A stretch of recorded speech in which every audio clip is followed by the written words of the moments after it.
Arkane Studios has been carrying the immersive sim torch for many years, and I was pretty skeptical when they decided to take this genre into an online looter shooter co-op game with some RPG elements. Now that I've finished Redfall, I can see that Arkane's level design and freedom in mission structure is alive and well here. However, some substantial performance issues significantly hold Redfall back from being the next great co-op game. Let me know any questions you have about Redfall and I'll answer them in the comments down below. Let's talk about those performance issues first. So I played Redfall on my PC on my AMD 7900X and RTX 3080, and my frame rate would be anywhere from 120 to down to some drops as low as 15. My rig should definitely be good enough to at least run Redfall on high or epic at 60 frames, but regardless of my settings, even putting everything down to low, it was almost impossible to get a consistent frame rate at least above 60 frames per second. I've also tried the game on my RTX 3060 laptop and had to set everything on low at 1080p just to get everything to be at least playable. This can be pretty perplexing because Redfall isn't trying to be a looker. It's a very artistically designed world that's not trying to be overly realistic in terms of its design of its characters or its world design, and I think that's a good thing. You know, I like games that have this more stylized look, but it's unclear to see where that optimization issue comes from because it's not trying to go over the top with its graphical design. Your mileage may vary, however, and I fully suspect that there will be patches coming for this sort of an issue, and I also would recommend to check with someone who has played the game on Xbox if you are planning to pick it up on that platform. However, having said all of that, when the game is running well and everything clicks into place, you can really see the vision that Arkane had for Redfall.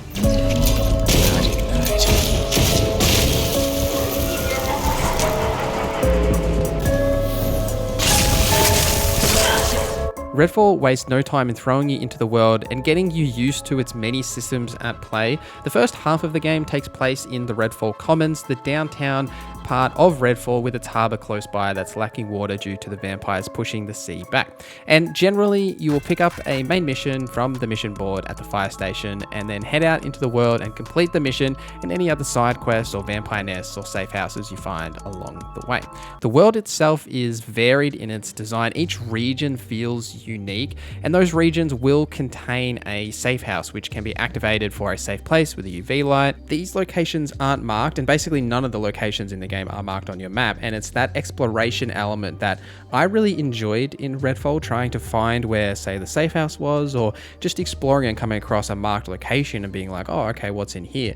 You know, that's something that I've always loved in all kinds of video games, especially Bethesda Studios games, how you've come across locations like that. They only appear in your compass when you're very close, and that same rhythm is here, and I found it just as satisfying coming across a marked location and wondering what is in store for me when I actually get inside. And once you're in those locations, Arkane's art department just oozes talent. Like, there is so much great detail in Redfall, from the little post-it notes and knickknacks you'll find and throughout the world, and there's also a lot of subtle directional information that'll hint you towards where you might find, you know, the key you're looking for or a clue to help you with the mission you're trying to complete in a different way or a different pathway. There is heaps of these really interesting little moments if you spend the time to look for that information, and I love how Arkane's art department and level design kind of mesh together to create that vision where you can find these hidden pathways, and that's that immersive sim aspect of the game, and it really does well here. I wasn't sure how that would go in a co-op setting or an online game like this, where you've got that freedom of open world, but it definitely is nailed here. Each mission can be tackled in various ways. Sometimes even leading up to going to a mission, you'll find a clue or a bit of information to tell you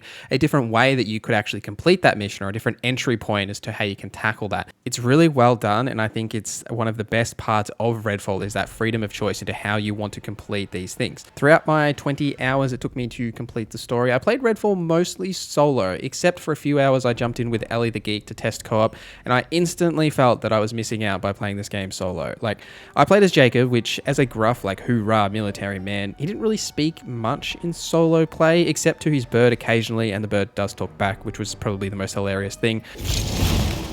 Make yourself useful. It's a raven. Raven.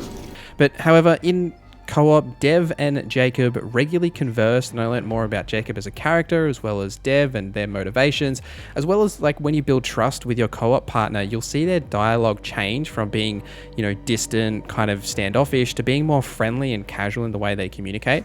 I loved this back and forth, and how the characters also appear in the cutscenes in co-op as well, and how each character is good at a particular instrument and not so good at others. This stuff rocks, and it feels like each of the characters are unique in that way, not just in terms of their, dialogue, but they all have their own opinions, and the different cutscenes are presented in different ways because of their different perspective and then the way that they communicate. I think if you're planning to play this game on co-op with a couple of other friends, you'll have a great time hearing all of those dialogue back and forth and finding the little things like, how each character's got different instruments, or the different, funny stories that they have back and forth when they do chat to each other. And there's a lot of fun to be had there, and great time, especially when you get into combat.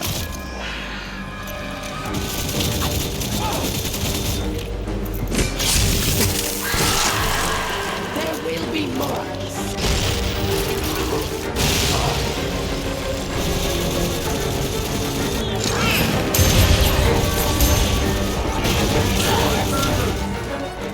This isn't Arkane's first FPS title, with Deathloop being a first-person shooter to some regard. They've really evolved and improved on that system. Now, playing as Jacob, I ran a silent sniper throughout basically all of my playthrough. You can also have 2 other active weapons at a time, and these range from things like your traditional, sniper, assault rifle, pistol, shotgun, to the more sci-fi like the UV beam or the stake launcher, so you can stake vampires from a distance. The variety in these weapons is good, and they all feel unique in terms of their usability and the way that they interact with combat, and making some sort of a build with your characters and the way that interacts feels really comfortable and unique. However, the weapon rarity system, I was a little let down by.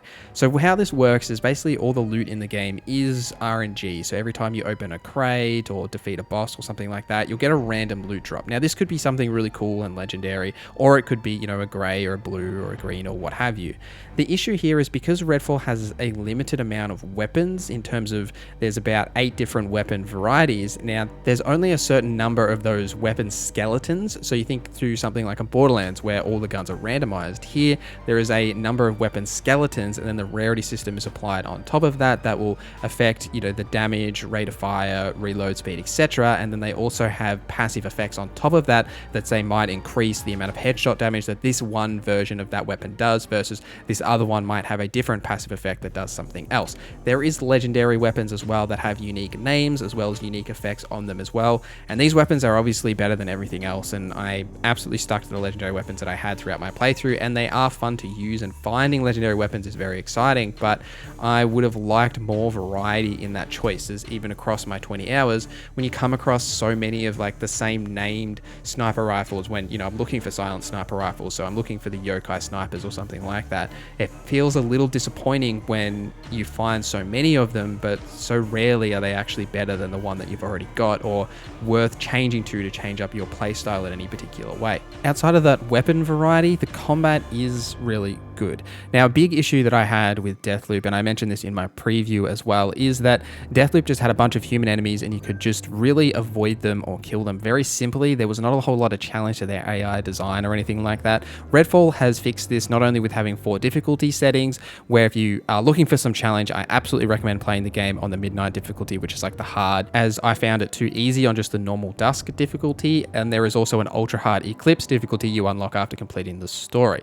But when you turn that difficulty up and vampires are hard to kill, there is a lot of pressure into how you want to tackle those combat scenarios. You can't just charge headlong into those scenarios and see what happens as you come out the other end. As a stealthy sniper character, I really had to play to my strengths and try and pick off a lot of the human enemies and surrounding enemies around each encounter, and then get into the nitty-gritty with the vampires. The interesting thing here as well is because you have to stake vampires to actually kill them, it affects how your combat strategy will also play out, because in some regards, you can't actually stake an enemy from range. You can do it with something like a stake launcher, or in some guns will have a passive that allows you to do it as well.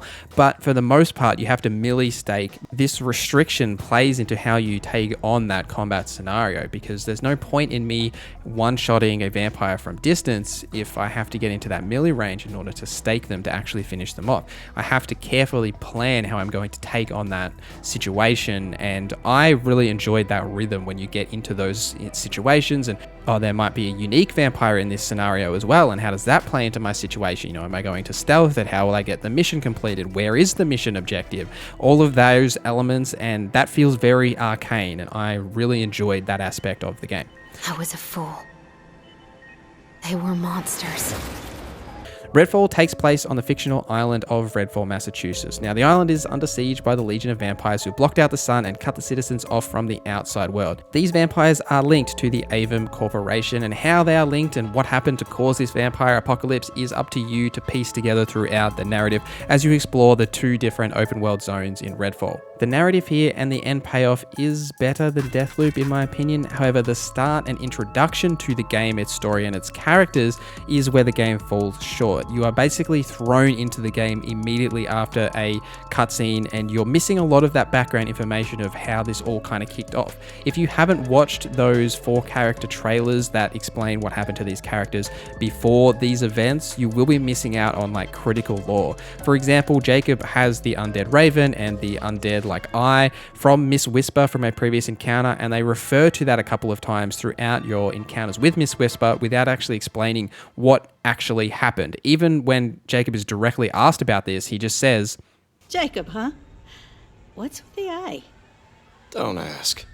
But it's never really explained in the story itself, or at least what I found. Maybe there is a note somewhere or a dialogue sequence in co-op that does actually explain this. However, across my playtime, I never saw that. So the main story here and the rhythm of finding the vampire gods and then having to take them out, I really enjoyed, especially those boss encounters with the vampire gods. They are very well designed and they're all unique, and I thoroughly enjoyed all of them and highly recommend, and can't wait to do this in co-op with people because they are so fun in terms of their mechanics.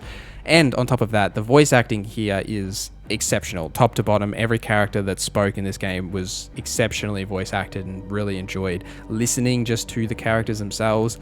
Woke up tasting blood with this freak-ass bird in my grill.